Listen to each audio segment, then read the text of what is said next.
Last આપણે ગૌણ quantum નંબરની વાત કરતા હતા, બરાબર. આટલા એના નામો છે અને એની માહિતી આપણને શું એના પરથી મળે, તો ગૌણ ક્વોન્ટમ નંબર પરથી આપણને કક્ષકના ત્રિપરિમાણીય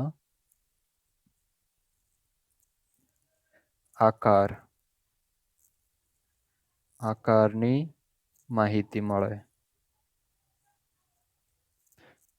ખૂબ જ ઇમ્પોર્ટન્ટ છે આકાર, કે ભાઈ આપણો ઇલેક્ટ્રોન જે કક્ષકમાં પ્રેઝન્ટ છે એ કક્ષકનો આકાર કેવો છે. ભાઈ ગોળાકાર કક્ષક છે, ડમ્બેલ છે, ડબલ ડમ્બેલ આકાર ધરાવે છે, બરાબર. તો આ મહત્વનું છે. આ બધા સ્ટેટમેન્ટો સીધે સીધા MCQમાં પૂછાય છે કે ભાઈ આ કક્ષકના ત્રિપરિમાણીય આકારની માહિતી આપને ગૌણ ક્વોન્ટમ અથવા એઝિમ્યુથલ ક્વોન્ટમ નંબર પરથી મળે છે, તો આ વિધાન કેવું થશે? સાચું થશે. ખાસ ધ્યાન રાખવાનું છે, આપણે કદની માહિતી તો લઈ લીધી, કક્ષકના કદની, બરાબર. આપણું ટાઇટલ એટલું જબરજસ્ત છે, કક્ષકો અને ક્વોન્ટમ નંબર. તો ક્વોન્ટમ નંબર પરથી તમને કક્ષકો વિશે કઈ કઈ ઇન્ફોર્મેશન મળે, કે ભાઈ કદ કેવું છે કક્ષકનું, આકાર કેવો છે, ત્રિપરિમાણમાં એ કક્ષક કેવી રીતના ગોઠવાય છે. હજુ જો આપણે એક વસ્તુ અહીંયા એડ પણ કરી શકીએ કે કક્ષકના કેટલા પ્રકાર છે.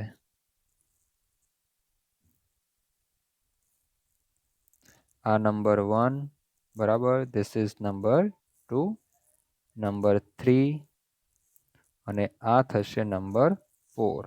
તો આટલી ઇન્ફોર્મેશનો આપણને ક્વોન્ટમ નંબર પરથી મળે. તો એઝિમ્યુથલ ક્વોન્ટમ નંબર કે જે કક્ષક કઈ પ્રકારની છે ઇન્ડિકેટ કરે છે.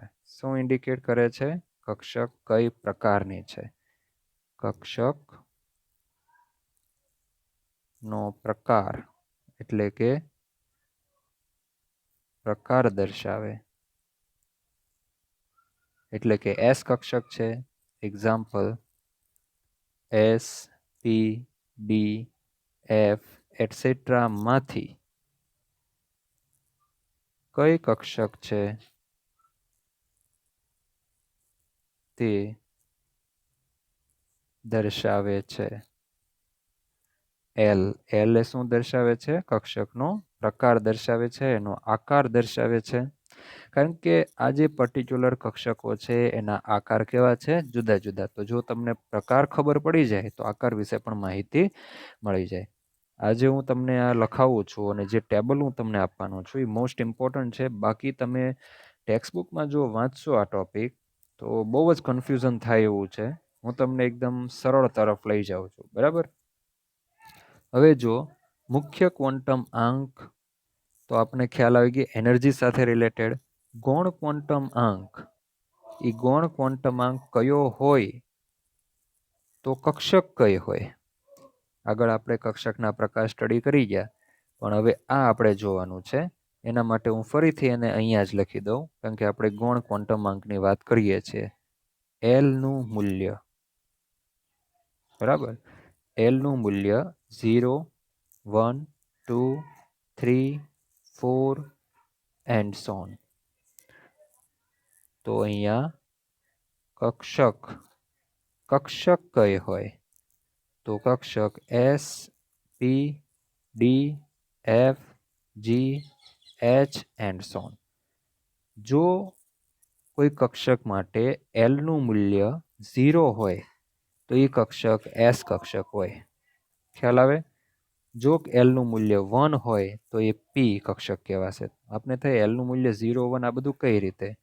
તો એના માટે જ આપણે એક ક્વોન્ટમ નંબર જે છે એના ટેબલ તરફ જવાના છે, કે જેમાં આપણે N, L, ML અને S એમ ચારેય ક્વોન્ટમ આંક એની અંદર ટેબલમાં લઈ લેવાના છે. જે ટેબલ તમારા માટે મોસ્ટ ઇમ્પોર્ટન્ટ ટેબલ રહેશે કોમ્પિટિટિવ એક્ઝામ હોય, કોઈ પણ ટાઈપની એક્ઝામના MCQ માટે, કે જેમાંથી રેગ્યુલરલી MCQ પૂછાતા આવતા હોય છે, બરાબર. તો હવે આપણે અહીંયાથી આગળ જઈએ અને જો ચુંબકીય ક્વોન્ટમ નંબર છે એની પણ જરાક આપણે માહિતી લઈ લઈએ.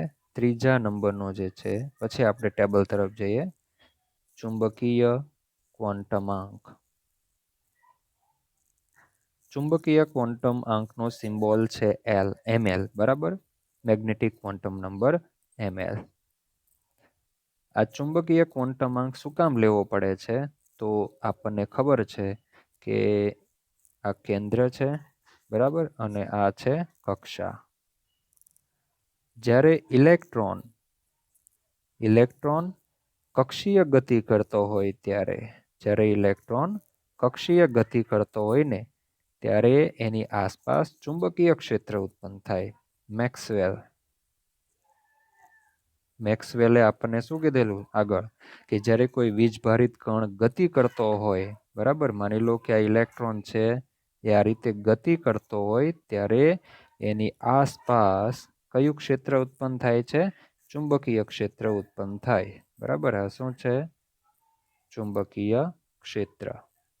બરાબર, વિદ્યુત ક્ષેત્ર પણ હોય અને બંને એકબીજા સાથે લંબ હશે, લંબ દિશામાં, અને આ જે એક્સિસની દિશા છે એ તરફ બંને ક્ષેત્ર એકબીજાને લંબ આગળ વધતા હોય છે. આ શું લીધું છે આપણે? ઇલેક્ટ્રોન, અને એ ગતિ કરતો હોય ત્યારે આપણને એવું કીધું છે. તો એવી જ રીતે જ્યારે પરમાણુમાં ઇલેક્ટ્રોન આ રીતે કક્ષકીય ગતિ કરતો હોય છે ત્યારે એની આસપાસ પણ કયું ક્ષેત્ર ઉત્પન્ન થાય છે? ચુંબકીય ક્ષેત્ર. બરાબર, તો આ ચુંબકીય ક્ષેત્ર એ ઇલેક્ટ્રોનને લીધે ઉત્પન્ન થયો છે. તો એક ઇલેક્ટ્રોનની લાક્ષણિકતા થઈ. સમજજો ધ્યાનથી. આ ચુંબકીય ક્ષેત્ર ઇલેક્ટ્રોનની ગતિ ને લીધે ઉત્પન્ન થાય છે.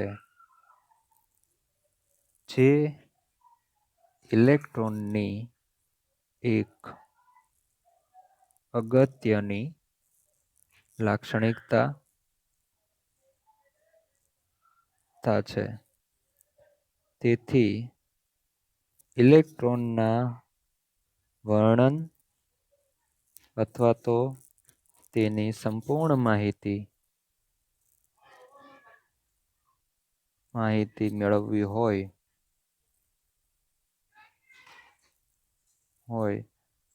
તો ml નો ઉપયોગ કરવો પડે. બીજું શું અગત્યનું છે એ જોઈએ આપણે, કે ml પરથી આપણને શું ઇન્ફોર્મેશન મળે છે. તો ml પરથી ઇલેક્ટ્રોન જે કક્ષકમાં હાજર હોય તે કક્ષકનું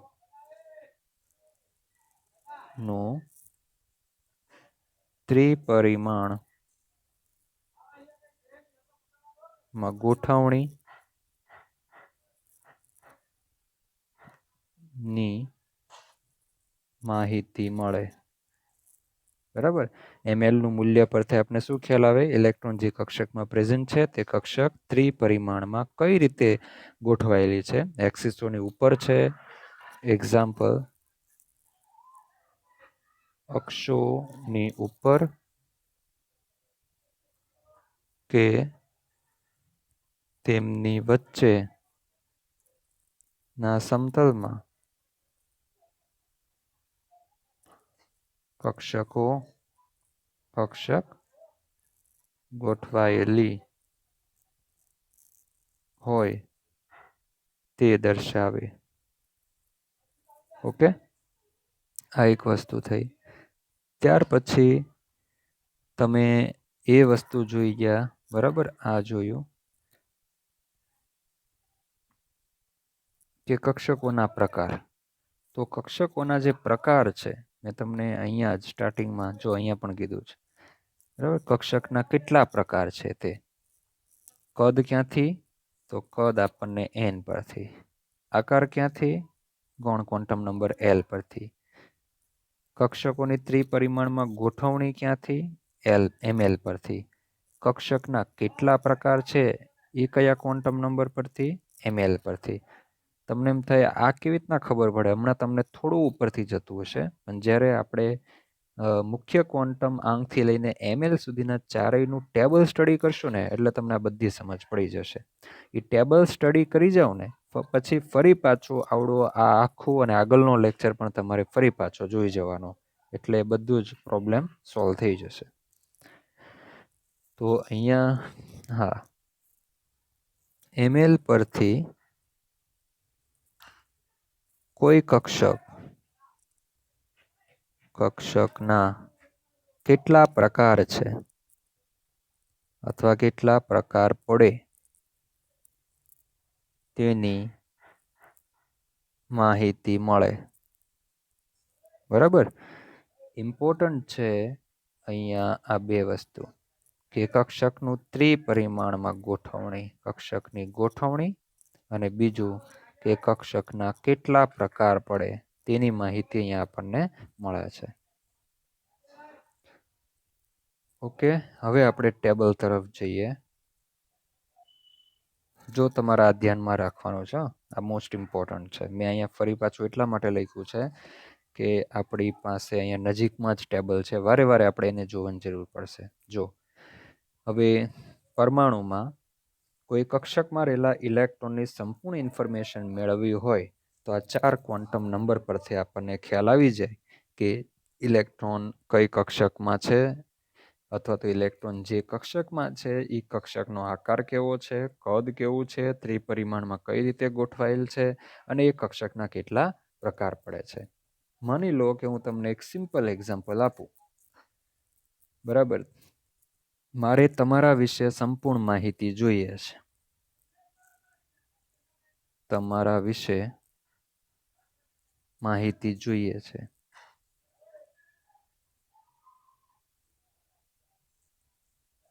તો શું ખાલી તમારું નામ જાણવાથી મને માહિતી મળી જાય?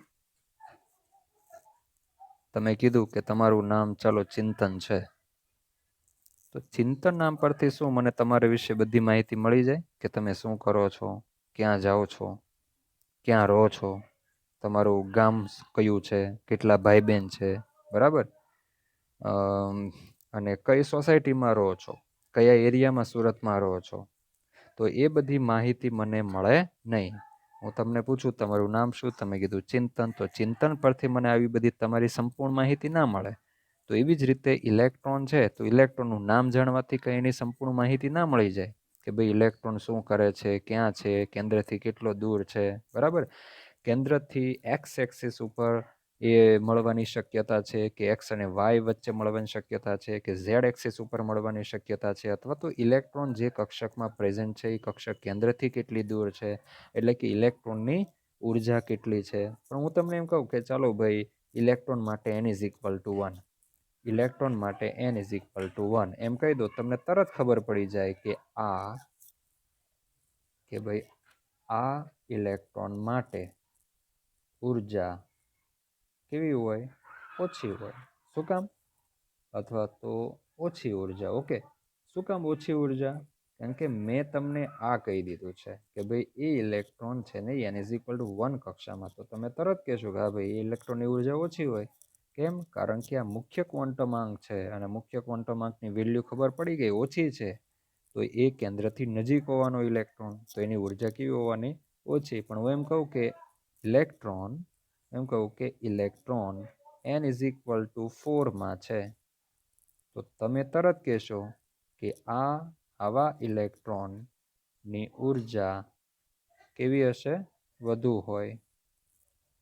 તો આ મુખ્ય ક્વોન્ટમ આંક, આના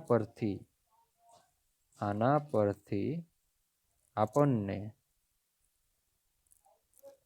ઇલેક્ટ્રોનની ઉર્જાની માહિતી મળી. બરાબર, હવે હું તમારી વાત કહું. તમે કીધું ચિંતન. હવે હું તમને એમ કહું કે ચાલો ભાઈ તમારું ગામ કયું, તમારી અટક પૂછું. બરાબર, ગામ પૂછું, ગામ પરથી અંદાજ આવી જાય કે ભાઈ હા આનું ગામ ભાવનગર જિલ્લામાં છે. ઓકે, ગામનું નામ પૂછ્યું એટલે ખબર પડી ગઈ, તાલુકો પણ ખબર પડી જાય, તાલુકો પણ ખ્યાલ આવી ગયો, જિલ્લો પણ ખબર પડી ગઈ. હું તમને એમ પૂછું તું ક્યાં રહે છો, તો તમે એમ કહેશો કે માની લો કે પ્રમુખ દર્શન ક્યાં આવ્યું? તો ડભોલી. બરાબર, એટલે મને ખબર પડી ગઈ કે હા, પ્રમુખ દર્શન ડભોલી. એડ્રેસ પૂછું તો તમે એમ કહેશો કે ભાઈ 1 નંબર પ્રમુખ દર્શન. નંબર કેટલો કીધો? 1. તો હવે મારે તમારા ઘરે આવવું હોય તો એકદમ ઈઝી થઈ જાય ને. પણ હું તમને એમ પૂછું કે તમારું નામ શું? ચિંતન. હવે મારે તમારા ઘરે આવવું છે તો ચિંતન તો આખી દુનિયામાં કેટલા હોય? આખા સુરતમાં કેટલા હોય? હું ક્યાં ભટકું? તો તમારા વિશે જો સારી ઇન્ફોર્મેશન મારે જોઈતી હોય તો મારી પાસે તમારી અમુક માહિતી હોવી જોઈએ. તો સેમ એવી જ રીતે જો મારે ઇલેક્ટ્રોન વિશે માહિતી જોઈતી હોય ને, બરાબર, ઇલેક્ટ્રોનને મારે સંપૂર્ણ રીતે જાણવો હોય તો ઇલેક્ટ્રોન વિશે માહિતી આપનાર જે ક્વોન્ટમ આંકો છે એન, એલ, એમએલ અને એમએસ, આના વિશે મને માહિતી હોવી જોઈએ. જો હું આ જાણતો હોઉં તો મને ઇલેક્ટ્રોનની આખી કુંડળી ખબર પડી જાય. બરાબર, ઇલેક્ટ્રોનની કુંડળી નીકળે શેના પરથી? તો આ 4 ક્વોન્ટમ આંક પરથી એની કુંડળી નીકળે ઇલેક્ટ્રોનની. ખ્યાલ આવે છે? તો તમારી કુંડળી નીકળે. તમારી જે આ બધી ઇન્ફોર્મેશન સમજી લો ને કે ભાઈ આ તમે એડ્રેસ આપ્યું છે, આ એક ક્વોન્ટમ નંબર છે. ક્વોન્ટમ નંબર, બરાબર. હવે મારે તમારા ઘરે આવવું હોય તો ઈઝી થઈ ગયું. હું આવીને બધું હવે જાણી શકું. ભાઈ ડભોલી આવું, પ્રમુખ દર્શન 1 નંબરની અંદર આવીશ. પણ તમે એમ કહેશો કે 1 નંબર નહીં, ખાલી એમ જ કહો કે પ્રમુખ દર્શન ડભોલી, બરાબર, તો મારા માટે થોડું મુશ્કેલ બની જાય. કારણ કે મારે પછી બધા ઘરે ઘરે જઈને પૂછવું પડશે કે ભાઈ ચિંતન અહીંયા રહે છે, આ અટકવાળો ચિંતન, બરાબર.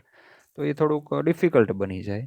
પણ જો તમે હજુ એક ક્વોન્ટમ નંબર એડ કરી દો, ઘર નંબર એડ કરી દો, તો ઈઝી પડી જશે. તો હું બધે ફાંફા નહીં મારું, બધાના જે આગળિયા છે એ ઠપકારીશ નહીં, બેલ નહીં મારું, બરાબર. સીધો જ 1 નંબરની અંદર જઈશ ને ભાઈ ચિંતન અહીંયા રહે છે, હા, અહીંયા જ રહેવાનું, ક્યાં જવાનું? તો ત્યાં જઈને હું બધું જાણીશ કે આ ભાઈ ઘરે કેટલો સમય વાંચે છે. બરાબર, હું ઘરે આવું એટલે મને બધી ઇન્ફોર્મેશન મળવા લાગે કે ભાઈ ટીવી બહુ જોવે, ઊંઘે વધારે. તો જો આ ચિંતનની બધી ઇન્ફોર્મેશન, આ બધી ચિંતનની કુંડળી બહાર આવવા લાગી. બરાબર, વડાપાઉં બહુ ખાય,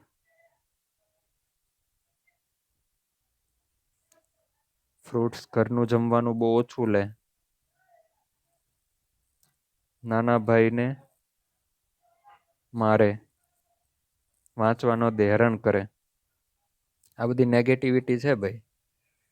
બની શકે પોઝિટિવિટી હોય, ટીવી બિલકુલ ના જોતા હોય, રેગ્યુલર રોજે રોજનું વાંચી લેતા હોય, લખીને તૈયારી કરતા હોય. ઘણા લોકોને છે ને યાદશક્તિ બહુ વધારે હોય, એટલે એ લોકો ખાલી વાંચે જ સ્વામી વિવેકાનંદની જેમ. પણ આપણે કોન્ફિડન્સ જનરેટ કરવા માટે લખવું પડશે. પછી તમે એમસીક્યુની તૈયારી કરતા હોય, એમસીક્યુની એક્ઝામ આપવાના હોય તો પણ કોન્ફિડન્સ માટે લખાણ જરૂરી છે. તમે લખશો તો તમને યાદ રહેશે ને કોન્ફિડન્સ આવશે. એકલું વાંચાત કરવાથી કંઈ થઈ જવાનું નથી. એટલે થોડુંક આ આખી થિયરી ના લખો તો કાંઈ નહીં, પણ જે થિયરીની અંદર મેઇન પોઈન્ટ આવતા હોય કે જે પોઈન્ટનો ઉપયોગ કરીને આપણે થિયરી આખી યાદ રાખવાનું ટેકનિક્સ જનરેટ કરતા હોય તો એ મુજબ આપણે પોઈન્ટ્સ પણ યાદ રાખવા જોઈએ, અથવા તો પોઈન્ટ્સ યાદ રાખીને લખવા જોઈએ. ફેસ ટુ ફેસ આપણે ક્લાસમાં મળશું ત્યારે આપણે એની વિશે ડિસ્કશન કરીશું. સો અહીંયા આ જે કંઈ બધી માહિતી છે એ વ્યક્તિની જે લાક્ષણિકતા છે, બરાબર, ચિંતનની આ શું છે? લાક્ષણિકતા. એ લાક્ષણિકતા આપણને એના ક્વોન્ટમ નંબર, એના એડ્રેસ જાણવાથી મળે. તો સેમ આવું જ ઇલેક્ટ્રોન માટે હોય છે. બસ આ સમજાવવા માટે. તો ચાલો, મુખ્ય ક્વોન્ટમાંક n ઇઝ ઇક્વલ ટુ 1. જોજો, એના પછી ગૌણ ક્વોન્ટમાંક છે જેને સિમ્બોલાઇઝ કર્યું L. હવે L ઇઝ ઇક્વલ ટુ 0 થી n-1. જો મારે L નું સૂત્ર તારવું હોય, મારે L ની કિંમતો મેળવવી હોય તો L ઇઝ ઇક્વલ ટુ શું આવશે? 0 થી n-1. મતલબ કે L જે છે ને એ n ઉપર ડિપેન્ડ કરે. ખ્યાલ આવે છે? ગૌણ ક્વોન્ટમ નંબર નામ જ એવું પડ્યું છે. કેમ ગૌણ ક્વોન્ટમ નંબર કહેવાય? કારણ કે મુખ્ય ક્વોન્ટમ આંક ઉપર ડિપેન્ડ કરે છે. ત્યાર પછીનો quantum number ml, magnetic quantum number, અને mlના 2l+1 મૂલ્યો શક્ય છે. અહીંયા શક્યતા છે 2l+1. This is very important. 2l+1 મૂલ્યો શક્ય છે. અને mlના મૂલ્યો આ રીતે આવશે 0, 1, 2, 3, 4 એન્ડ સો ઓન. અને આ બાજુ -1, -2, -3 એન્ડ સો ઓન. ખ્યાલ આવશે? ત્યાર પછી આવશે spin quantum number. It is symbolise by ms. હવે પહેલી કક્ષામાં માટે આપણે જોઈએ કે n=1 કક્ષામાં ઇલેક્ટ્રોન હોય તો એ ઇલેક્ટ્રોન કઈ કઈ કક્ષકોમાં હાજર હોઈ શકે, અથવા તો એ ઇલેક્ટ્રોન માટે કઈ કક્ષક હોય. તો આપણે આ n=1 મૂલ્ય આની અંદર મૂકીએ આમાં, બરાબર. તો 1 મૂકશો, 1 - 1 0, તો શું આવશે? l=0. આ એક જ આવશે, બરાબર. હવે ગૌણ ક્વોન્ટમ આંક છે ને એ કઈ કક્ષક છે ઇન્ડિકેટ કરશે. જોજો, કક્ષકનો આકાર તો આપણે કીધું જ છે, બરાબર. જો મેં શું લખ્યું છે, ગૌણ ક્વોન્ટમ નંબર l કઈ કક્ષક છે ઇન્ડિકેટ કરે. This is important. કઈ કક્ષકમાં ઇલેક્ટ્રોન હાજર છે એ બતાવે છે. એટલે કે કક્ષકનો પ્રકાર, એટલે કે sbdf માંથી કઈ પ્રકારની કક્ષક છે, બરાબર, એ આપણને ઇન્ફોર્મેશન આપશે. તો l નું મૂલ્ય 0 આવ્યું, તો 0 માટે કઈ કક્ષક હોય?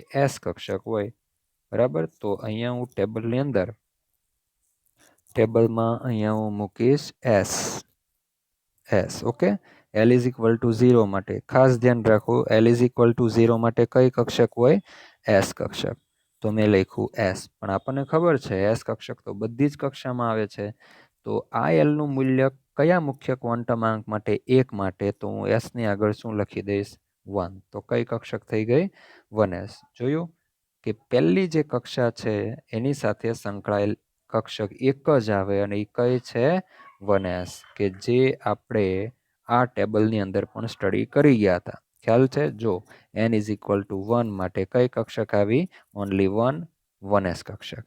તો આ બધી જ કક્ષકો જે આપણે અહીંયા બતાવેલી છે એ બધી જ કક્ષકો આપણે અહીંયા પણ મેળવી શકીશું. હવે મારે એ જોવાનું છે કે આ 1s કક્ષકના કોઈ પ્રકાર છે કે કેમ, બરાબર. જે રીતે 2p કક્ષકના કેમ 3 પ્રકાર હોય, 2px, 2py, 2pz, એવી રીતે આ 1s કક્ષકના કોઈ પ્રકાર છે કે કેમ. તો એના માટે કક્ષકના પ્રકાર એક કયો ક્વોન્ટમ નંબર ઇન્ડિકેટ કરે? તો ચુંબકીય ક્વોન્ટમ આંક. જો ફરી પાછા આપણે આગળ જઈએ, એમાં આપણે ચુંબકીય ક્વોન્ટમ આંક વિશે સ્ટડી કર્યું હતું. એમાં મેં લખેલું કે ml પરથી ઇલેક્ટ્રોન જે કક્ષકમાં હાજર હોય તે કક્ષકનું ત્રિપરિમાણમાં ગોઠવણી ખબર પડે છે. અને બીજું કે કક્ષકના કેટલા પ્રકાર, ખ્યાલ આવે છે? જો કક્ષકના કેટલા પ્રકાર પડે તેની માહિતી પણ આપણને ml પરથી મળે. તમારી બુકમાં ખાલી આટલું જ લખ્યું છે, ત્રિપરિમાણમાં ગોઠવણી. કેટલા પ્રકાર પડે એની અંદર લખ્યું નથી. એટલે મારું જે આ લેક્ચર છે, જે મેં કંઈ અહીંયા લખ્યું છે, જેટલું કંઈ લખવું છે બધું જ તમારા નોટમાં છાપી દેવાનું છે અને આ જ વાંચવાનું છે. બાકી જો ટેક્સ્ટબુકમાં એ પેજ નંબર 51 ને 52 વાંચશો, કંઈ સમજ પડશે નહીં. અમુના કન્ફ્યુઝ થશો. એના કરતાં મેં એકદમ શોર્ટમાં અને જે કંઈ સારાંશ છે, જે કંઈ મારે એડ કરવાની જરૂર છે એ બધી મેં અહીંયા એડ કરી દીધું છે. ઓકે. અને ગૌણ ક્વોન્ટમ નંબર માટે ખ્યાલ આવે છે, આકારની માહિતી મળે. કારણ કે આ જુદી જુદી જે કક્ષકો છે, એસ કક્ષક છે એ ગોળાકાર છે, ગોળાકાર.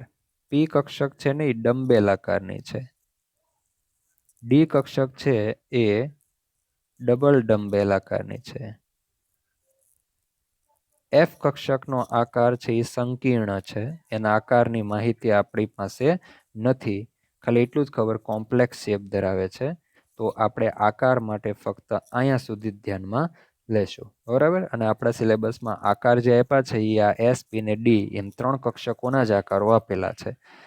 ઓકે. સો આકાર અને કઈ કક્ષક સમજ પડી ગઈ. ગૌણ ક્વોન્ટમ નંબર અને ચુંબકીય ક્વોન્ટમ નંબરમાં શું કે ભાઈ કઈ રીતે ગોઠવાયેલી છે અને કેટલા પ્રકાર પડે છે.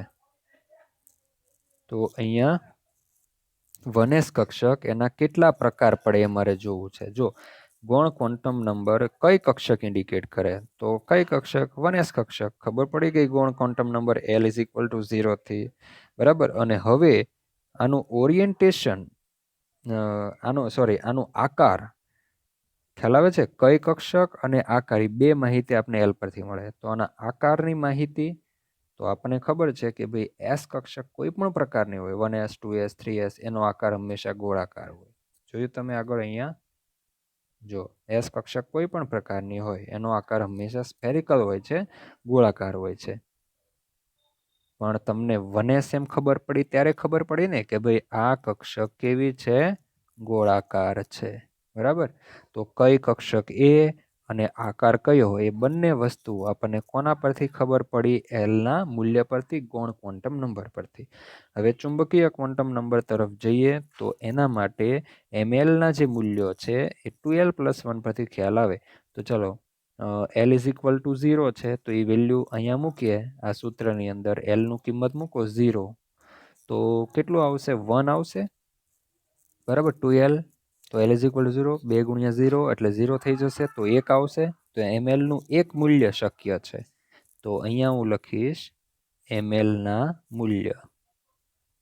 તો ml નું એક મૂલ્ય આવશે અને એ એક મૂલ્ય, તો હું અહીંયા 1 નહીં લખું, ml = 1 નહીં લખું.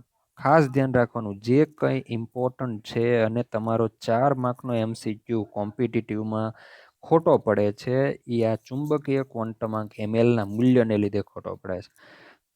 આગળ ભૂતકાળમાં મેં ઘણા બધા એક્ઝામ્પલ એવા જોયા છે કે હોશિયાર છોકરો હોય એકદમ, બરાબર, કે જે ખરેખર નીટને લાયક હોય છે, જીને લાયક હોય, એવા છોકરાઓએ પણ 4 માર્કનો MCQ ખોટો કરીને આવે છે આ ચુંબકીય ક્વોન્ટમાંકને લીધે. એટલે અહીંયા મેં એટલા માટે જ અહીંયા સ્ટાર મારી દીધું છે. તમને N અને Lમાં કોઈ પ્રોબ્લેમ નહીં આવે, પ્રોબ્લેમ આવશે mlની અંદર.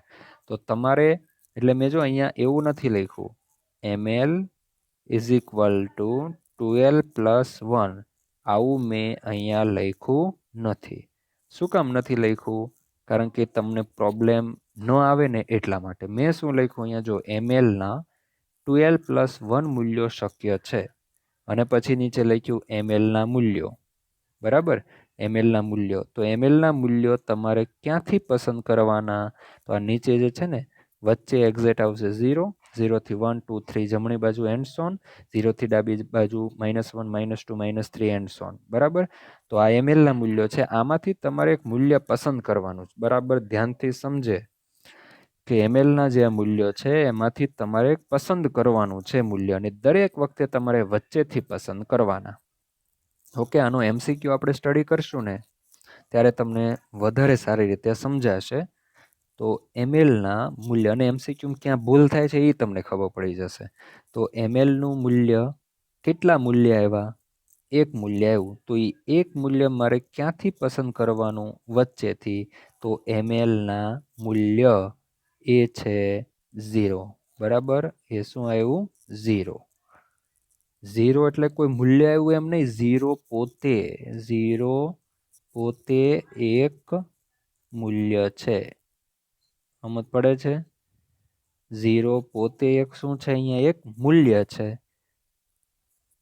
0 વચ્ચેથી લીધું એટલે 0 કોઈ મૂલ્ય જ નહીં એવું નહીં, 0 પોતે એક મૂલ્ય છે. આપણે એક મૂલ્ય પસંદ કરવાનું છે.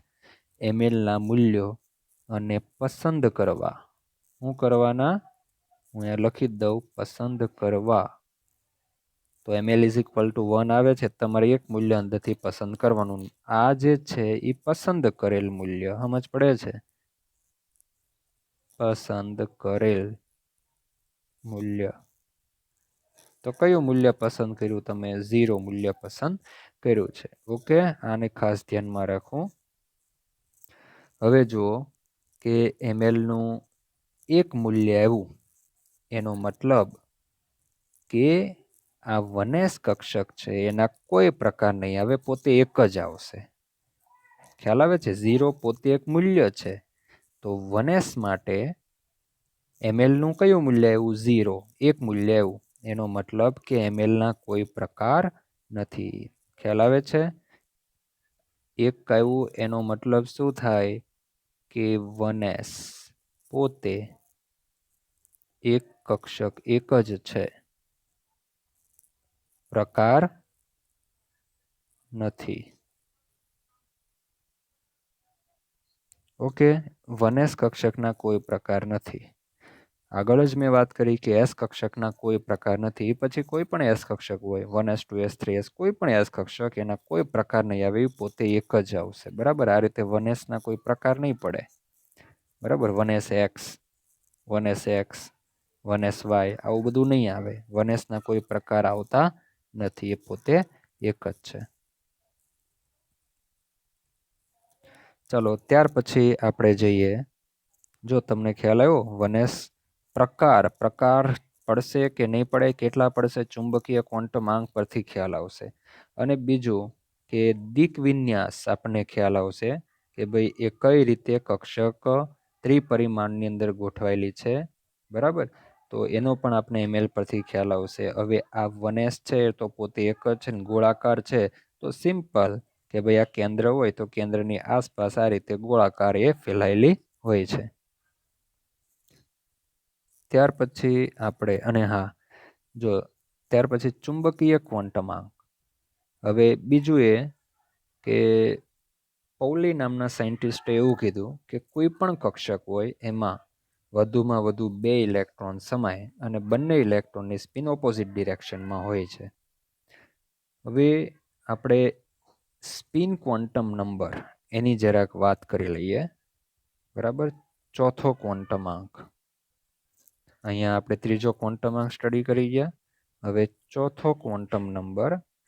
આ ટોપિક ઇઝી તો છે જ, પણ બધું એકબીજા સાથે એટલું કનેક્ટેડ છે ને, એટલે પર્ટિક્યુલર હું એક ચલાવું ને તો નહીં ચાલે, કારણ કે મારે બધું એક સાથે લેવું પડશે.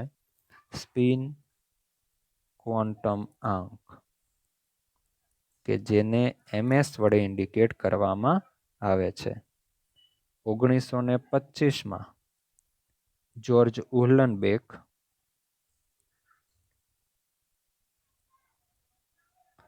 અને સેમ્યુઅલ ગાઉડસ્મિટ આ બે સાયન્ટિસ્ટોએ એવું કીધું કે ઇલેક્ટ્રોન એ ફક્ત કક્ષકીય પરિભ્રમણ જ નથી કરતો. માની લો કે આ મારો ઇલેક્ટ્રોન છે, બરાબર, ધીસ ઇઝ ઇલેક્ટ્રોન.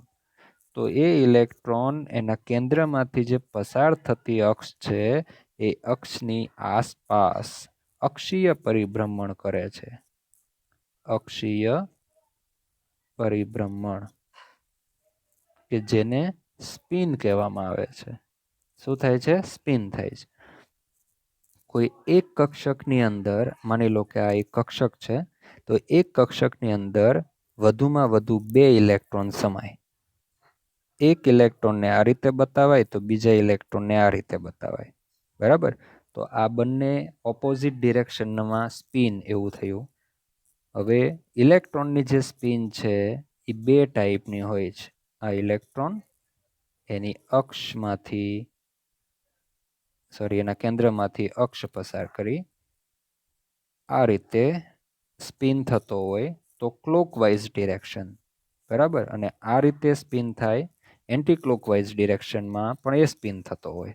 તો કોઈ કક્ષકની અંદર કક્ષકમાં વધુમાં વધુ 2 ઇલેક્ટ્રોન સમાય. એક ઇલેક્ટ્રોનની સ્પિન ક્લોકવાઇઝ ડિરેક્શનમાં હોય તો બીજા ઇલેક્ટ્રોનની સ્પિન એન્ટી ક્લોકવાઇઝ ડિરેક્શનની અંદર જોવા મળશે. હવે ઇલેક્ટ્રોનની સ્પિનને લીધે પણ જે રીતે પૃથ્વી ફરે છે ને પોતાની ધરી ઉપર, એવી રીતે ઇલેક્ટ્રોન પણ પોતાની ધરી ઉપર ફરે છે. આવું મેં તમને આગળ પણ કીધેલું. બરાબર, હવે ઇલેક્ટ્રોન એ વીજભારિત કણ છે. કેવો છે? વીજભારિત. અને વીજભારિત હોય અને આવો વીજભારિત કણ જ્યારે સ્પિન થતો હોય ત્યારે એની આસપાસ સ્પિનને લીધે પણ ચુંબકીય ક્ષેત્ર ઉત્પન્ન થાય. આ ચુંબકીય ક્ષેત્ર ઇલેક્ટ્રોનની એક મહત્વની લાક્ષણિકતા છે, જેને દર્શાવવા ms એટલે કે સ્પિન ક્વોન્ટમ આંકનો ઉપયોગ થાય છે. ખાસ મહત્વનું છે. જો ઇલેક્ટ્રોન સ્પિન થાય છે તો એને લીધે ચુંબકીય ક્ષેત્ર ઉત્પન્ન થાય, તો ચુંબકીય ક્ષેત્ર એની સ્પિનને લીધે ઉત્પન્ન થયો, તો એ એક એની લાક્ષણિકતા થઈ ગઈ. તો એ લાક્ષણિકતા ઇલેક્ટ્રોનની મહત્વની લાક્ષણિકતા છે અને એને ઇન્ડિકેટ કરવામાં આવે છે સ્પિન ક્વોન્ટમ નંબર ms વડે. અને બીજું કે જો આપણે નીલ્સ બોરની અંદર સ્ટડી કરી ગયા, એની જે મર્યાદા છે એમાં સ્ટડી કરી ગયા, ડબલેટ રેખા ખબર છે? ડબલેટ રેખા કે વર્ણપટની અંદર આ બે રેખાઓ એકબીજાની અત્યંત નજીક હોય, આને શું કહેવામાં આવે? ડબલેટ રેખા. તો આ ડબલેટ રેખા મળવાનું રીઝન શું? તો આવી રેખા મળવાનું કારણ ઇલેક્ટ્રોનની સ્પિન છે, સ્પિન ભ્રમણને લીધે, બરાબર? ભ્રમણને લીધે. તો આ બંને સાયન્ટિસ્ટો છે ને એને જોયું. નીલ્સ બોર તો આ સમજાવી ના શક્યો ડબલેટ રેખા, બરાબર? કેમ? કારણ કે એ સમયે નીલ્સ બોરને ખબર જ નહોતી કે ઇલેક્ટ્રોન સ્પિન પણ થાય છે. હવે એને ખબર નહોતી તો એ માહિતી કઈ રીતે આપી શકે? પણ 1925માં છેક આ બે સાયન્ટિસ્ટોએ શોધી કાઢ્યું કે ભાઈ ઇલેક્ટ્રોન પૃથ્વીની જેમ સ્પિન પણ થાય છે, બરાબર? અને એ સ્પિન થાય છે ને એને લીધે વર્ણપટની રેખા ડબલેટ અને ટ્રિપલેટ મળતી હોય છે. તો ત્યારથી પછી સ્પિન ક્વોન્ટમ આંક અંદર દાખલ કરવામાં આવ્યો. સ્પિન ક્વોન્ટમ આંકનું જે મૂલ્ય છે એને આપણે +½ અને -½ વડે દર્શાવી શકીએ. માની લો કે ક્લોકવાઇઝ ડિરેક્શન છે તો એમાં જે સ્પિન ક્વોન્ટમ આંકનું મૂલ્ય જે ms છે એ હું +½ બતાવું, તો બીજો ઇલેક્ટ્રોન માટે એ મૂલ્ય મારે -½ બતાવવાનું હોય છે, બરાબર? અને એક જ કક્ષકમાં બે ઇલેક્ટ્રોન આ રીતે ઓપોઝિટ ડિરેક્શનમાં સ્પિન થતા હોય તો આના માટે ms નું મૂલ્ય બંનેનું ટોટલ કરી દો તો +½ -½ શું થઈ જાય? 0. કારણ કે પરસ્પર વિરુદ્ધ દિશામાં સ્પિન થતા હોય ને, તો એક કક્ષકમાં જો બે ઇલેક્ટ્રોન પરસ્પર વિરુદ્ધ દિશામાં સ્પિન થતા હોય તો બંનેના ચુંબકીય ક્ષેત્રનો નાશ થઈ જશે. એટલે સ્પિન ક્વોન્ટમ આંકનું મૂલ્ય એક કક્ષકમાં બે ઇલેક્ટ્રોન હોય ત્યારે 0 હોય. પણ જ્યારે ઇલેક્ટ્રોન કક્ષકની અંદર એકલો જ હોય, જ્યારે માની લો કે આ કક્ષક છે એમાં ઇલેક્ટ્રોન એકલો જ હોય, તો આ ઇલેક્ટ્રોન માટે સ્પિન ક્વોન્ટમ આંકનું મૂલ્ય +½ અથવા તો -½ ગણવામાં આવે છે. એવું કોઈ ફિક્સ નથી કે ક્લોકવાઇઝ ડિરેક્શનમાં હોય તો જ +½ એન્ટી ક્લોકવાઇઝ હોય તો જ -½ પણ એક પેટર્ન છે, એક પેટર્ન છે, બરાબર? કે ભાઈ ક્લોકવાઇઝ હોય તો જનરલી આપણે +½ લઈએ અને એન્ટી ક્લોકવાઇઝ ડિરેક્શનમાં સ્પિન હોય તો -½ પણ હવે આ કક્ષકની અંદર બે ઇલેક્ટ્રોન છે તો કયો ઇલેક્ટ્રોન ક્લોકવાઇઝ છે, આગળવાળો ક્લોકવાઇઝ, પાછળવાળો ક્લોકવાઇઝ, એ આપણને ખબર ના પડે. ચાલો હું અહીંયા આમ કરું, આ કેન્દ્ર છે, બરાબર? આ કક્ષા.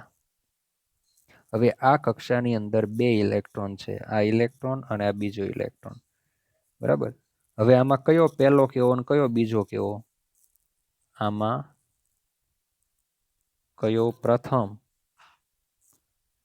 અને કયો બીજો તે નક્કી ન થાય, બરાબર? હવે આમાં પહેલો ને બીજો એ તો કંઈ નક્કી થાય નહીં, બરાબર? આ ઇલેક્ટ્રોન, આ પણ ઇલેક્ટ્રોન. સપોઝ આ ક્લોકવાઇઝ ડિરેક્શનમાં હોય, સ્પિન થતો હોય, તો આ પાછો એન્ટી ક્લોકવાઇઝ ડિરેક્શનમાં સ્પિન થતો હોય. એટલા માટે જ્યારે આ રીતે ઇલેક્ટ્રોન હોય ને, બરાબર, તમે એવું માની શકો કે એને +½ પણ કહી શકો અથવા તો -½ પણ કહી શકો.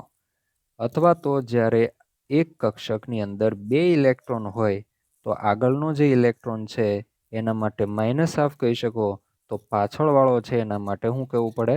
+½ કહેવું પડે, બરાબર? કોઈ પણ ફિક્સ નથી એવું, પણ જનરલી આપણે એમ કહીએ છીએ કે ઉપરની તરફ સ્પિન હોય ત્યારે આપણે જનરલી +½ કહીએ છીએ, નીચેની તરફ હોય ત્યારે આપણે જનરલી શું લખીએ છીએ? -½ તો એના માટે કોઈ એવું ફિક્સ અહીંયા છે નહીં. તો સ્પિન ક્વોન્ટમ આંક વિશે આપણે માહિતી મેળવી. હવે ફરી પાછે આપણે આપણા ક્વોન્ટમ નંબરના ટેબલ પર આવી જઈએ. તો આજે 1s કક્ષક બરાબર. ફરી પાછું હું કહું છું કે પૌલી નામના પ્રિન્સિપલે એવું કીધું કે કોઈ પણ કક્ષક હોય એમાં વધુમાં વધુ 2 જ ઇલેક્ટ્રોન સમાય. તો આ જે 1s છે કક્ષક એની અંદર વધુમાં વધુ કેટલા ઇલેક્ટ્રોન? 2. તો અમે ઉપર 2 લખ્યું ને એ ઇલેક્ટ્રોનની સંખ્યા બતાવે. જોજો આ 1s2 અને બોલાવીશું 1s2. આ 1 એટલે મુખ્ય ક્વોન્ટમમાં આ જે કક્ષક અને આ આખી 1s કક્ષક થઈ કે જે 1s કક્ષક પહેલી કક્ષા સાથે સંકળાયેલી છે અને ઉપર જે લખ્યું છે ને ઇલેક્ટ્રોનની સંખ્યા બતાવે છે. તો જો એક ઇલેક્ટ્રોન માટે હું +½ લઉં તો બીજા ઇલેક્ટ્રોન માટે મારે શું લેવું પડે? -½ એટલા માટે અહીંયા છે ને આવી રીતે જ લખવામાં આવે +or -½ હવે માની લેવાનું ભાઈ એકનો +½ તો બીજાનો -½ તો સ્પિન ક્વોન્ટમાંકમાં એવું કશું નહીં આવે, ફક્ત +or -½ જ આવશે. ત્યાર પછી n=2 માટે n=2 સેકન્ડ નંબરની કક્ષા માટે L ના કેટલા મૂલ્યો આવે? તો અહીંયા વેલ્યુ મૂક્યા આની અંદર. હવે જો L=n-1 એવું યાદ નથી રાખવાનું, કારણ કે આવું રાખશો તો પણ MCQમાં પ્રોબ્લેમ થશે, ખોટો પડવાની સંભાવના વધી જશે. તો L=0 થી n-1 એવું યાદ રાખવાનું. શું કામ 0 થી? કારણ કે L=0 એટલે કઈ કક્ષક ઇન્ડિકેટ કરે? S કક્ષક. બરાબર. Lનું મૂલ્ય 0 હોય ત્યારે S કક્ષક ઇન્ડિકેટ કરે અને આપણને ખબર છે દરેક કક્ષાને રિલેટેડ પહેલી કક્ષક એ હંમેશા S કક્ષક જ હોય છે. બરાબર. એટલા માટે 0 થી. ઓકે. સો 2 - 1 સો 1. તો L=0 થી 1 થાય. મતલબ કે L=0 અને L=1 એમ બે મૂલ્યો મળશે Lના આપણને. ચલો L=0 એટલે આપણે યાદ જ રાખી લેવાનું છે એ S કક્ષક થાય. પણ આ S કક્ષક કઈ કક્ષાને રિલેટેડ? તો સેકન્ડ નંબરની કક્ષાને. તો આગળ શું કરી દેવાનું? 2. ઓકે. જો પહેલી કક્ષાની S કક્ષક એટલે કઈ આવી? 1s. તો બીજી કક્ષાની S કક્ષક એટલે કઈ આવશે? 2s. જે આપણે આગળના ટેબલમાં સ્ટડી કરી ગયેલા n=2 માટે 2s. ત્યાર પછી 2p કક્ષકો 3. તો અહીંયા L=1.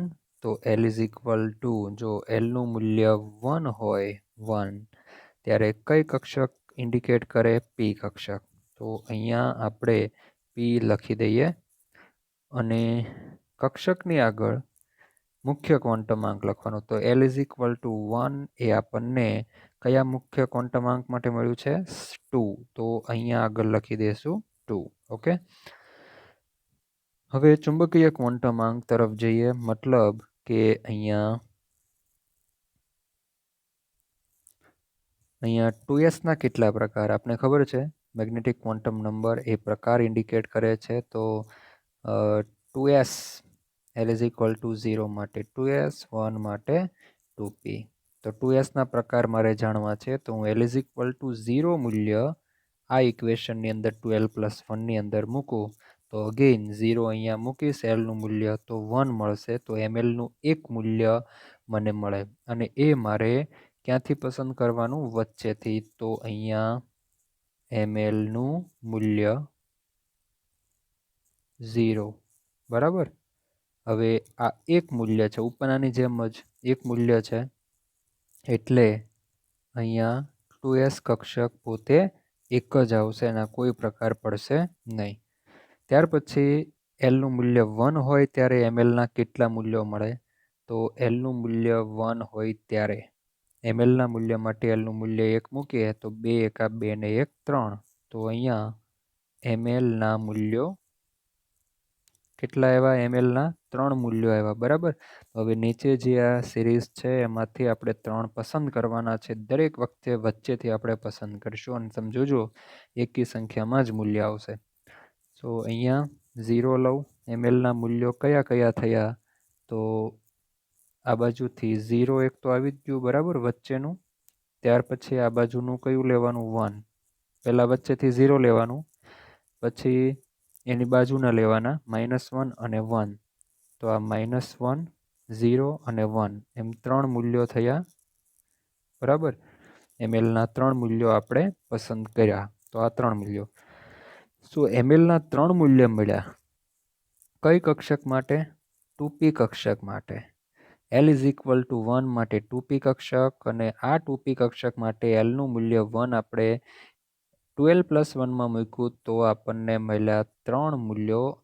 આ 3 મૂલ્ય આવ્યા એનો મતલબ એવો થયો કે આ 2p કક્ષક જે છે એના 3 પ્રકાર પડે છે. યાદ કરો ચુંબકીય ક્વોન્ટમ આંક. ચુંબકીય ક્વોન્ટમ આંક એ શું ઇન્ડિકેટ કરે છે? કક્ષકોના પ્રકાર ઇન્ડિકેટ કરે છે, અને એનું ઓરિએન્ટેશન ઇન્ડિકેટ કરે છે ત્રિપરિમાણમાં કઈ રીતે ગોઠવાયેલી છે. તો અહીંયા -1, 0 અને 1. તો હું અહીંયા 2p કક્ષક છે એના 3 પ્રકાર પડે એમ કહું કે -1 એટલે હું એમ કહું ચાલો 2px, અને આ 0 મૂલ્ય છે એના માટે 2py, અને 1 મૂલ્ય છે એના માટે 2pz.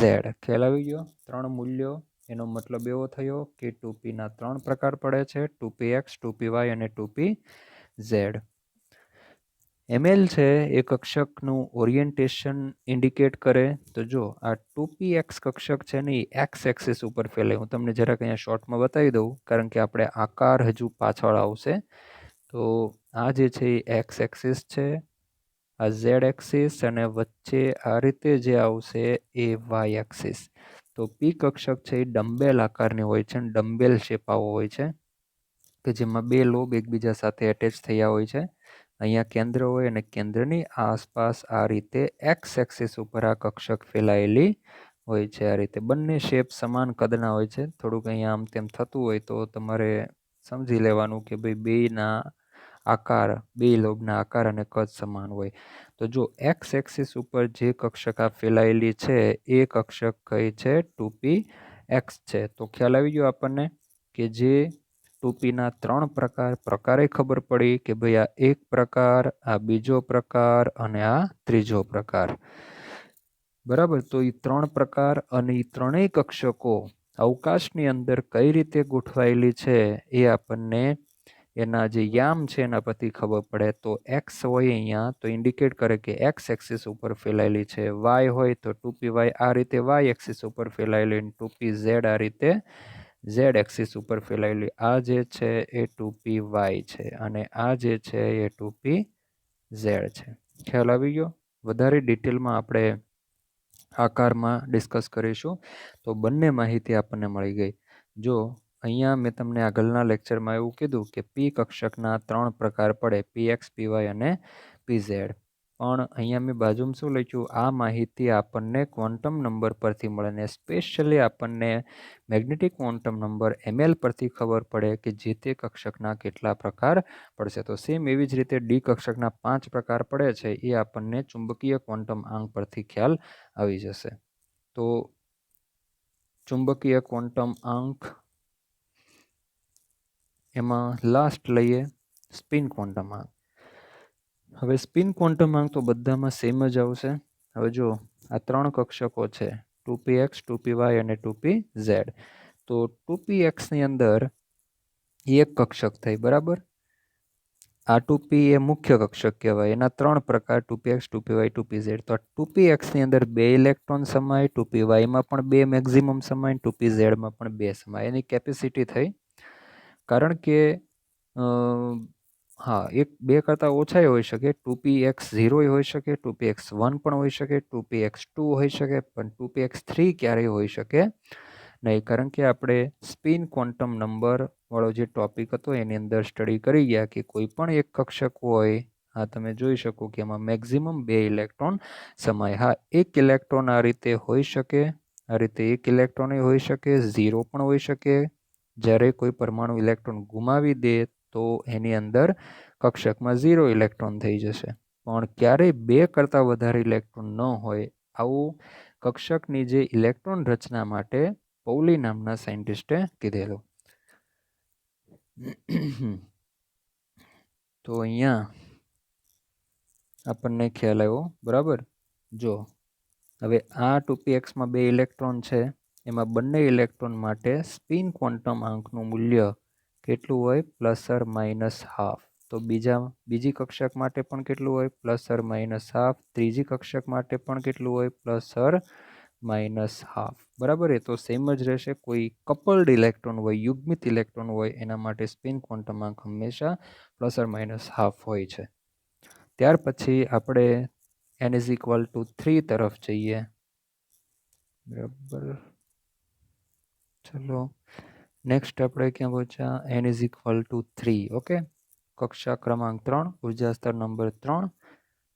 હવે એલનું મૂલ્ય આપણે એલના કેટલા મૂલ્યો મળે એના માટે આપણે ફર્ધર પાછું 0 થી n-1 ઉપર આવીએ. તો n-1, સો 3 - 1 એટલે 2 થાય. તો l=0 તો આવશે જ, l=1 પણ આવશે અને l=2 આવશે. ચલો, l=0 એટલે હવે કઈ કક્ષક? જો ફરીથી પાછું કહું છું કે એન્ગ્યુલર મોમેન્ટમ ક્વોન્ટમ નંબર જે છે એ કક્ષક કઈ છે એ ઇન્ડિકેટ કરે છે, એનો આકાર ઇન્ડિકેટ કરે છે. તો કઈ કક્ષક એ તમે જાણી લો એટલે આકાર તો ખબર પડી જ જાય. કેમ કે એસ કક્ષક ગોળાકાર, પી કક્ષક ડમ્બેલ, ડી કક્ષક double dumbbell etcetera. So here l=0. તો 0 માટે ફર્ધર આપણને ખબર છે એસ. આ તો યાદ જ રાખી લેવાનું, બહુ જ ઇમ્પોર્ટન્ટ વસ્તુ છે. સો અહીંયા એસ, l=1 માટે પી કક્ષક, l=2 માટે કઈ કક્ષક આવશે? ડી કક્ષક. જેમ જેમ તમે ક્વોન્ટમ નંબર, મુખ્ય ક્વોન્ટમ નંબર ઇન્ક્રીઝ થતો જાય છે તેમ તેમ તેને રિલેટેડ આ રીતે કક્ષકો પણ નવા પ્રકારની આવતી જશે. ચલો, હવે એસ, તો કઈ એસ કક્ષક? કારણ કે 1s આવે, 2s આવે, પણ એ n=3 માં છે. સો હિયર 3s. અહીંયા આવશે 3p અને અહીંયા આવશે 3d. તો ત્રીજી કક્ષા સાથે સંકળાયેલી જે કક્ષકો છે એ 3 પ્રકારની છે અને એ આપણે આની અંદર પણ સ્ટડી કરીએ. જો ત્રીજી કક્ષા સાથે સંકળાયેલ કક્ષકો જો કઈ ટાઈપની? 3s, પછી 3p અને 3d, એમ 3 ટાઈપની. ટોટલ કક્ષકોની સંખ્યા થશે 9. હવે આમાં પણ તમે જોઈ શકો કે ભાઈ આમાં 9 કક્ષકો થઈ. હવે એક કક્ષકમાં વધુમાં વધુ 2 ઇલેક્ટ્રોન સમાતા હોય તો મેક્સિમમ કેપેસિટી 9 દુને કેટલા થાય? 18. ખ્યાલ આવ્યો? આમાં ટોટલ બીજી કક્ષા સાથે સંકળાયેલ ટોટલ 4 કક્ષકો. એક કક્ષકમાં મહત્તમ 2 ઇલેક્ટ્રોન સમાતા હોય તો 4 દુન કેટલા થાય? 8. આમાં મહત્તમ 2 ઇલેક્ટ્રોન, તો 2 એકા 2. તો પહેલી કક્ષામાં મહત્તમ કેટલા ઇલેક્ટ્રોન સમાશે? 2 ઇલેક્ટ્રોન. અહીંયા ચલો, ml જે છે એ ml=2l+1. બરાબર. પણ આપણે mlના મૂલ્યો પસંદ કરવાના છે. ખાસ ધ્યાન રાખવું, જે ભાર આપવાનો છે, ફોકસ. કારણ કે જો આટલું યાદ રાખશો એટલે મેક્સિમમ અહીંયા તકલીફ પડવાની, ખોટો જ MCQ પડશે. ચલો, l=0 અહીંયા હું મૂકી દઉં તો મને mlનું એક મૂલ્ય મળે. ચલો, mlનું મૂલ્ય લખી દઉં. બરાબર, mlનું મૂલ્ય કયું? mlનું મૂલ્ય મળે 0, કે જે પોતે 1 છે. એનો મતલબ કે આ 3s કક્ષકના કોઈ પ્રકાર પડતા નથી, એ પોતે 1 છે. આમાં મહત્તમ કેટલા ઇલેક્ટ્રોન સમાવી શકાય? 2 ઇલેક્ટ્રોન. અને 2 ઇલેક્ટ્રોન માટે જે સ્પિન ક્વોન્ટમ નંબર છે એ +½ અને બીજા માટે શું આવશે? -½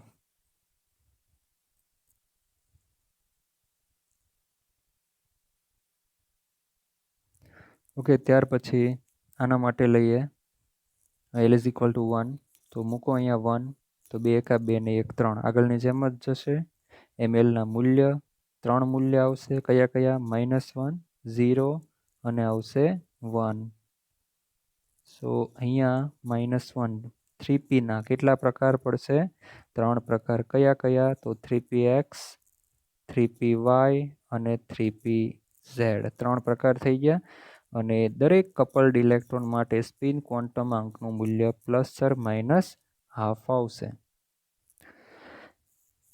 હવે ડી કક્ષક આપણે તો ગોખી માર્યું આગળ કે ડી કક્ષકના 5 પ્રકાર પડે, પણ અહીંયાથી આપણને ખ્યાલ આવશે કે ડી કક્ષકના કેટલા પ્રકાર. બરાબર. તો l=2 મૂકીએ આપણે અહીંયા. l=2, તો 2 દુ 4 ને 1 5. મેં તમને કીધું કે એકી સંખ્યા જ આવશે અને દરેક વખતે આપણે અહીંયા 0 થી આગળ અને પાછળને નંબર આપણે લેવાના રહેશે. તો અહીંયા હું કયા કયા લઉં? mlના મૂલ્યો, અને એ આવશે -2, -1, 0, 1 અને 2. બરાબર, થઈ ગયા 5. હવે અહીંયા dxy પણ કઈ કક્ષક ની આ પેટા કક્ષકો થઈ 3D. તો આગળ શું લખી દેશું? 3D. 3DXY, 3DYZ, બરાબર, અહીંયા મિક્સ ના થઈ જાય. 3DYZ, 3DXZ, આમાં આગળ પાછળ થઈ જાય તો ચાલશે, હા બરાબર. એમાં એવું કંઈ નથી કે -2 હોય તો 3DXY જ હોય. ત્યાર પછી 3DX², Y², આ સંખ્યા જ ખાલી આપણને બતાવે છે. 5 કક્ષકો થશે. અને છેલ્લે આવશે 3DZ², બરાબર. અને each orbital can accommodate maximum 2 electron, and for this coupled electron the spin quantum number ±½ for each orbital. Okay, ત્યાર પછી તમે આગળ તમારી રીતે લો n is equal to 4 તો સીધું જ 0, 1, l is equal to 2, l is equal to 3. તમે એક વસ્તુ જોઈ શકો છો કે મુખ્ય ક્વોન્ટમ આંકની જેટલી વેલ્યુ હોય ને એની જેટલી વેલ્યુ ક્યારેય ન હોય ગૌણ ક્વોન્ટમ આંકની. જો અહીંયા 3 છે ને તો ગૌણ ક્વોન્ટમ આંક 2 એ પૂરો થઈ જાય. 0, 1, 2. અહીંયા 4 આવ્યો ને તો જો 0, 1, 2 ને 3, બરાબર. ક્યારેય હંમેશા યાદ રાખવું કે ક્યારેય n is equal two l ન હોય, બરાબર. અને n કરતાં l ક્યારેય ના હોય વધારે. n કરતાં l નું મૂલ્ય ક્યારેય વધુ ન હોય. સરખું ના હોય તો વધુનો તો કોઈ સવાલ જ નથી આવતો. હવે એવી જ રીતે અહીંયા શું થશે? 4s. 1 માટે p કક્ષક, 2 માટે d કક્ષક, 3 માટે f કક્ષક આવશે અને દરેકની આગળ કેટલા આવશે? 4, બરાબર. હવે આ રીતે તમે આ બધું લખી શકો ઉપરનાની જેમ. અને 4f કક્ષક માટે તમે જોજો કેટલા આવશે ml ના મૂલ્યો. અહીંયા ml ના મૂલ્યો આવશે 7, -3, -2, -1, 0, 1, 2, 3, બરાબર. કેટલા થયા? 7. હવે અહીંયા કઈ f કક્ષક? તો એનું આપણા સિલેબસમાં નથી. અહીંયા ફક્ત આપણે 7 પ્રકાર પડે છે એટલું જ આપણે ખાલી ધ્યાનમાં રાખવાનું છે. અને દરેક માટે શું લખી દેવાનું? ±½ for coupled electrons spin quantum number value. Okay, તો આપણે અહીંયા આ ટોપિકને અહીંયા ક્વોન્ટમ નંબરવાળું જે છે એને પૂરો કરીએ છીએ. નેક્સ્ટ ટાઈમ આપણે એનો કોઈ MCQ આપણે ચેક કરીશું, બરાબર.